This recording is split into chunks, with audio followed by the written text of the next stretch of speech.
Voilà, c'est la dernière ligne droite de cette émission. Puis nous avons un tout dernier titre à vous développer. Ce sont les détails sur le programme de cette journée du samedi 28 janvier. Je vous rappelle notre invité. Nous sommes très heureux de l'accueillir sur le plateau d'Africa 24. Il s'agit de Joël Tilly, donc ancien joueur. On parlait que de lui à la radio. Je me souviens à un moment, Joël Tilly, but de Joël Tilly, etc., etc. Et puis nous... C'est comme si j'étais en reportage, Noureddine, vous m'excusez. Et Noureddine Sali, qui est donc notre éditorialiste, et l'autre édito, c'est Maître Joël Montlouis. J'allais dire Joël Jean-Louis, c'est un qui n'a rien à voir. Mais c'est le nom d'un chanteur. Jean-Louis, c'est un chanteur, un jeune artiste. Alors, à l'instant web, ce sera pour la fin de l'émission. Nous allons retrouver, bien sûr, Gaël Onana, pour nous faire la synthèse, le résumé, avec, si vous voulez, cette interaction avec aussi les internautes. Nous allons parler des grands rendez-vous, justement, de cette CAN, pardon.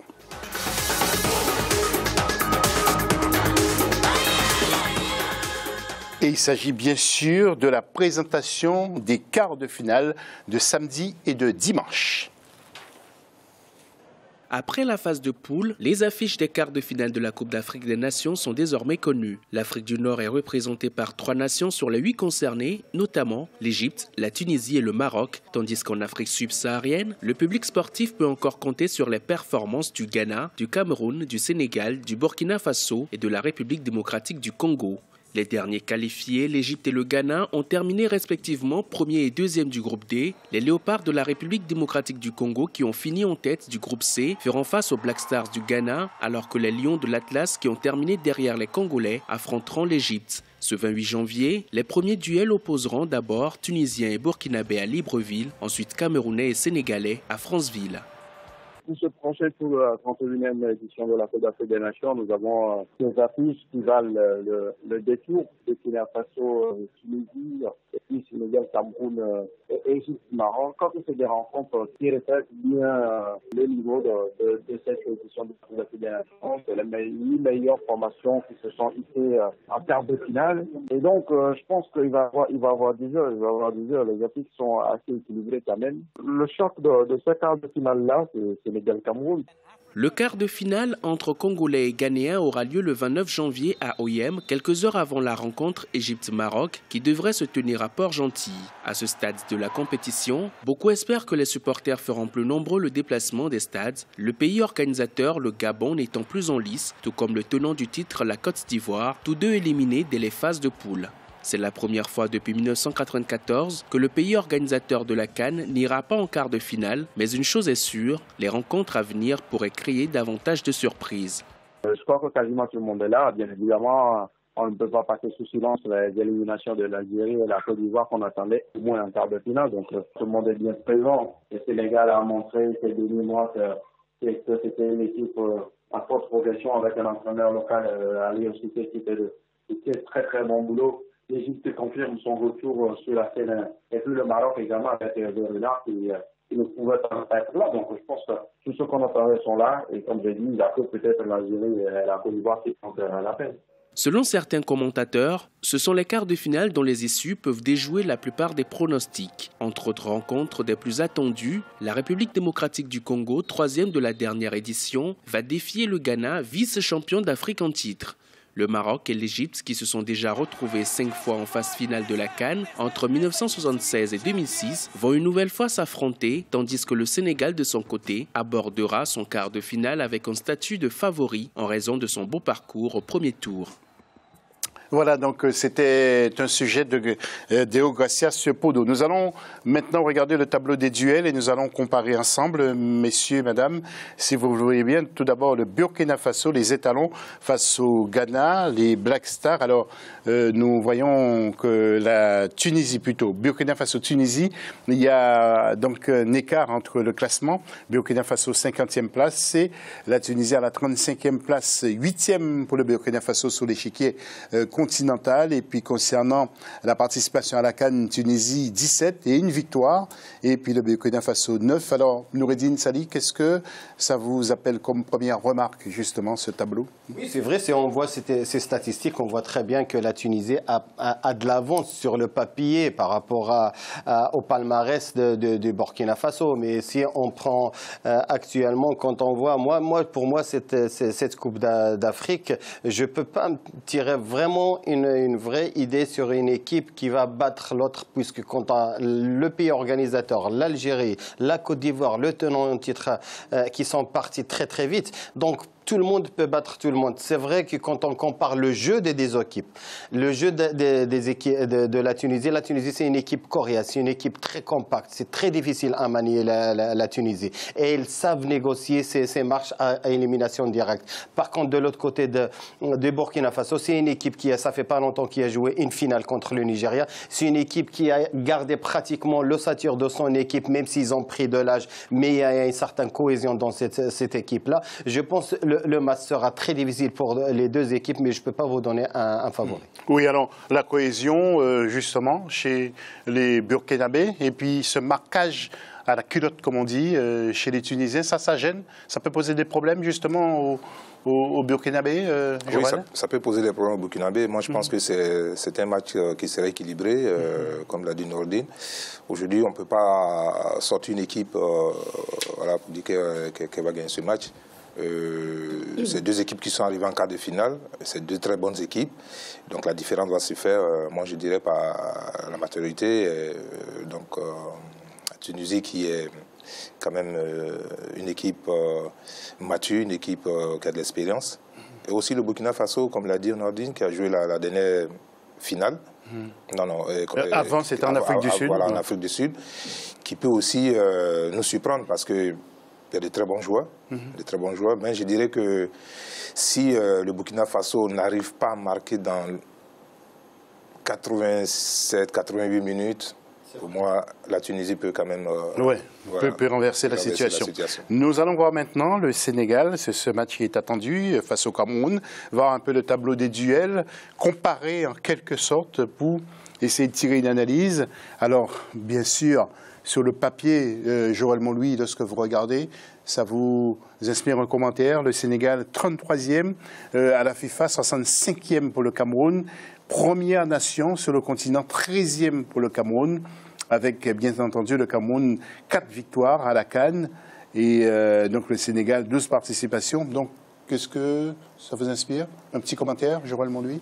Petit commentaire, effectivement, quand on regarde le classement FIFA, on se dit que le Sénégal a une bonne, indépendamment de ce qu'on a vu sur le terrain, bien sûr. Une belle carte de visite. Exactement.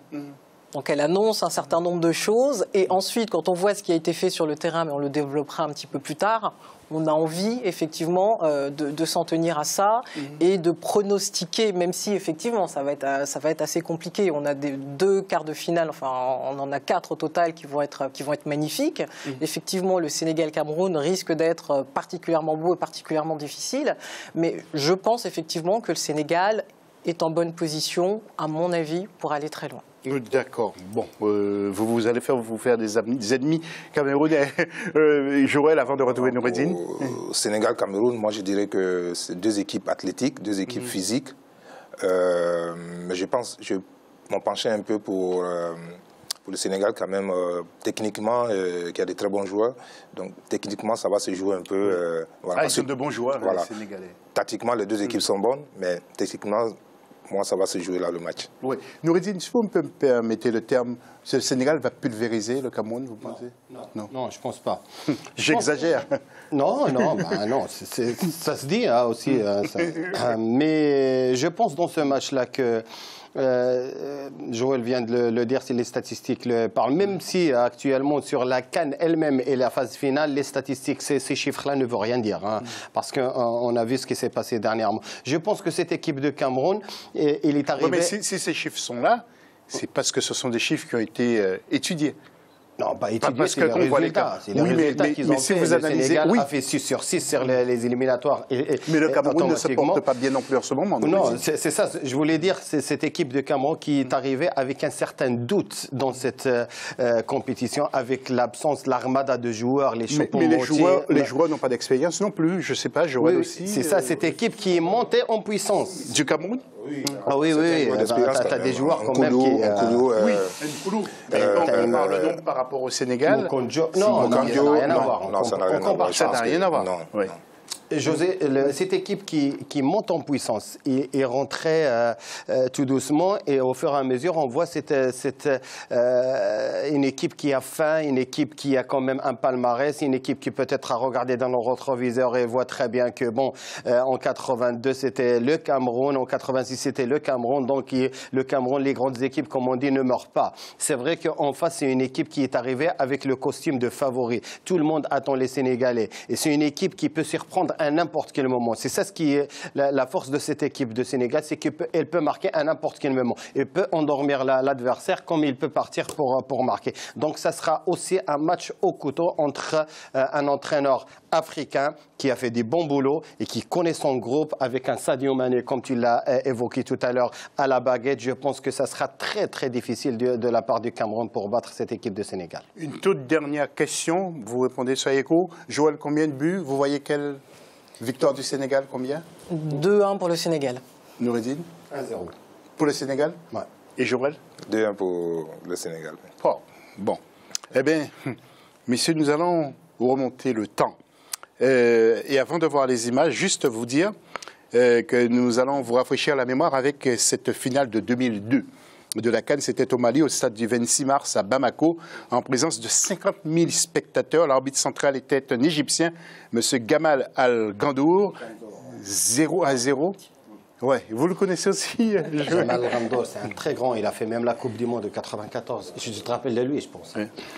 Et 0-0. Ensuite, nous sommes passés aux épreuves de tir au but. Alors, Romé a raté son tir pour le Cameroun. Lorraine a raté. Jérémy a raté pour le Cameroun. Et Song a raté également. Non, pardon. Sufo a marqué. Lorraine a marqué. Jérémy a marqué. Et Song a raté. 3 buts pour le Cameroun. Et pour le Sénégal, donc Koli avait marqué. Fadiga également. Faye avait raté, Diouf avait raté, et le dernier pénalty qui avait été raté, on va regarder les images et on verra qui a raté son pénalty. Le dernier pénalty pour l'équipe du Sénégal. Et il s'agit tout simplement donc de l'entraîneur. Mais oui, Aliou Cissé, nous allons regarder ces images jusqu'au bout pour voir la fête après. La fête d'Aliou Cissé, et puis ensuite les Camerounais qui faisaient la fête pour cette finale. Voilà, donc c'était en 2002 à Bamako. Donc, Cameroun en finale sur tir au but, 3-2 face à l'équipe du Sénégal. Donc, les Camerounais vont y penser quand même. Hein. Bah oui. Bah oui. Voilà. Donc, et puis, rappelons que le Nigeria avait fini 3e après avoir battu le Mali sur le score de 1-0. Nous allons voir le tableau pour vous rappeler juste les rencontres. Donc, ce samedi 28, 16h GMT, Burkina Faso contre la Tunisie, 19h GMT, Sénégal contre le Cameroun, et puis le dimanche 29 à 16h GMT, RD Congo contre le Ghana, et à 19h, Égypte contre le Maroc. Vous avez déjà fait vos pronostics. On se retrouve tout à l'heure pour faire un petit tour de table et mettre un terme à cette émission, mais tout de suite, nous allons retrouver Gaël Onana pour la synthèse avec les internautes. Alors, quel serait selon vous l'entraîneur idéal? Un entraîneur local africain ou un entraîneur international? C'est la question à laquelle vous avez répondu tout au long de cette émission et c'est maintenant l'heure de la synthèse. Du côté de la République démocratique du Congo, Adolphe Bembe considère qu'il n'existe pas de choix idéal. En effet, quand on prend l'exemple de la CAN actuelle, la Guinée-Bissau et le Zimbabwe, entraînés par des entraîneurs locaux, se sont quand même fait éliminer au premier tour. Au final, l'entraîneur idéal est uniquement celui qui maîtrise le jeu et les enjeux tout en restant professionnel. Pour Lionel Mbina, qui nous écrit depuis Libreville, les Africains souffrent du complexe de la peau blanche en privilégiant les candidatures internationales pour les postes de sélectionneur national. Il faut selon lui laisser le talent africain s'exprimer. Pour Edima Tangana du Cameroun, ce qui manque, c'est un vrai directeur technique national qui prend les jeunes talents en main dès l'âge de 13 ans. Au final, un coach reste un coach, on ne travaille qu'avec ceux qui ont du talent. Pourtant, Olivier Madiba pense que les entraîneurs locaux pourraient être un plus au sein des sélections nationales car ils sont beaucoup plus proches des réalités des pays. Ils peuvent ainsi mieux recruter au sein des championnats locaux et avoir un meilleur impact sur la qualité du jeu de l'équipe. Des avis mitigés, donc comme vous pouvez le voir, mais tous très pertinents également. Pour la prochaine émission, nous reviendrons sur le niveau de jeu des équipes au cours de cette 31e édition de la Coupe d'Afrique des Nations qui a lieu au Gabon. Pour nous donner votre avis, vous pouvez d'ores et déjà nous retrouver sur les réseaux sociaux avec notre hashtag habituel A24 Cannes 2017 ou alors à travers l'adresse email cannes.gabon2017@africa24tv.com. Voilà, merci à Gaël. Donc, nous retrouverons pour la prochaine émission. Pour la prochaine émission, justement, c'est Graziella Chakounté qui va me remplacer. Je vais juste prendre un tout petit peu de repos. Joël Tilly, le mot de la fin, avant de conclure. Ben, le mot de la fin, je voudrais remercier Africa 24 de m'avoir invité. Et puis, avec votre permission, saluer mes collaborateurs du centre de formation Joël Tilly à Abidjan, notamment Marina, le secrétaire général Mandioba Eric et mon éducateur Olivier Baron.